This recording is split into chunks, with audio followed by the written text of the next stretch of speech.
एक खबर दी अंसार अब्बासी साहब ने और उसमें बताया कि जी ये बाज़ रहनुमा जैसे कि अल्लामा राजा नासिर अब्बास हैं या फिर ये कि महमूद खान अचकज़ई साहब हैं, उनसे कहा गया है कि वो इमरान खान साहब को कायल करें कि वो माहौल को कूल डाउन करें, ठंडा करें और सोशल मीडिया पर जारहाना कार्रवाइयाँ रोकने और दहशतगर्दी के ख़िलाफ़ हर मुमकिन सहूलत फराहम करने की कोशिश करें।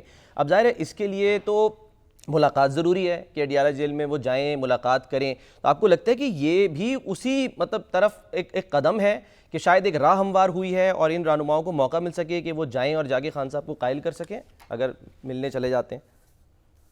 देखिए, ये तो अंसार अब्बासी साहब की खबर है, आपको उनसे मालूम करना चाहिए। मैं इस बारे में क्या अर्ज कर सकता हूँ।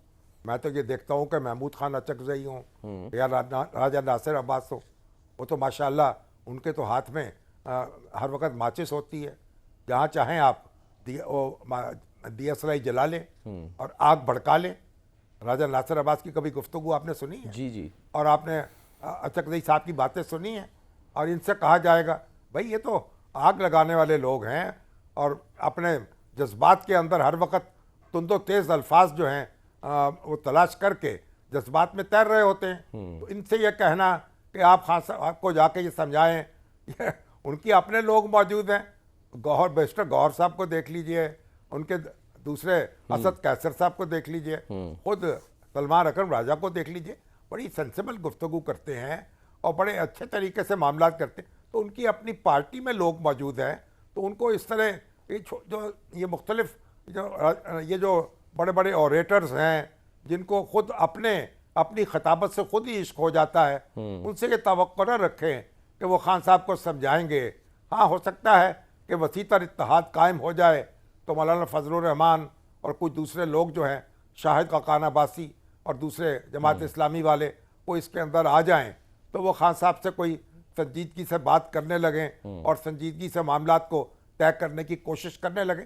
बहरहाल, लेकिन ये एक बुनियादी बात तो ये है कि मैं तो समझता हूँ कि जो अहले सियासत हैं उनके मामलात आपस में तय होने चाहिए।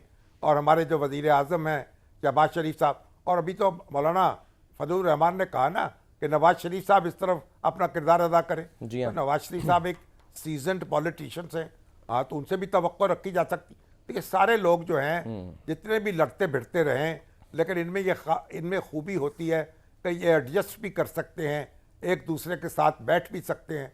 खान साहब जो थे, इलेक्शन के बाद जब नवाज शरीफ साहब वज़ीर आज़म बने तो इमरान खान साहब के घर पहुंच गए थे वो, जो उसको चौधरी निसार अली खान को लेके। जी हाँ। तो उनके घर जाकर उन्होंने उनके साथ चाय पी और फिर उसके बाद जो बनी गाला की सड़क थी वो भी तामीर करने का हुक्म दिया।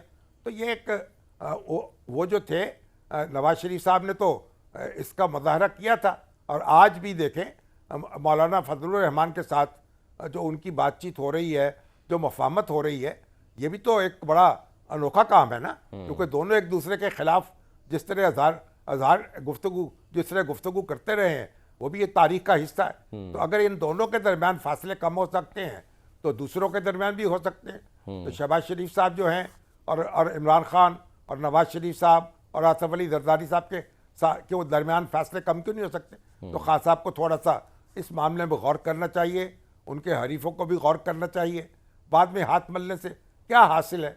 अभी आप देखें तो जुल्फ़िकार अली भुट्टो साहब जो हैं उनके साथ महाजराई कितने ज़ोरों पे थी, किस तरह उनके मुखालिफ और वो एक दूसरे के खून के प्यासे थे।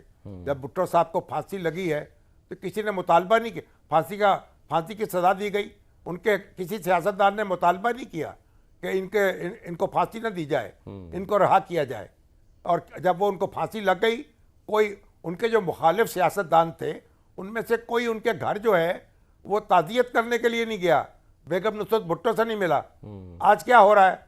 आज उन्हीं जुल्फ़िकार अली भुट्टो साहब को निशाने पाकिस्तान यानी पाकिस्तान का जो सबसे बड़ा सिविल अवार्ड है वो आसफ अली जरदारी साहब ने उनको पेश किया है। आसफ अली जरदारी साहब ने जो ये निशाने पाकिस्तान उनको दिया है वो अपने तौर पर नहीं दिया, ये सदर मुमलकत का सवाबदीदी इख्तियार नहीं है, ये वज़ीर आज़म की रिकमेंडेशन पर, उनकी एडवाइस पर ही ये एजाज़ दिया गया है। और जो अवार्ड देने वाली कमेटी है जिसको आसन इकबाल लीड करते हैं, उसने भी इसकी सिफारिश की होगी।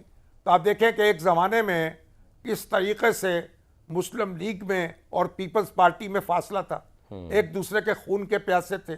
और आज आज जुल्फ़िकार अली भुट्टो की खिदमत का इतराफ़ हो रहा है, उनको निशाने पाकिस्तान दिया जा रहा है और उस पर अज़हार अफसोस हो रहा है जो उनके साथ जो सलूक हुआ। तो आप देखें तारीख़ जो है वो सबक कैसे सिखाती है।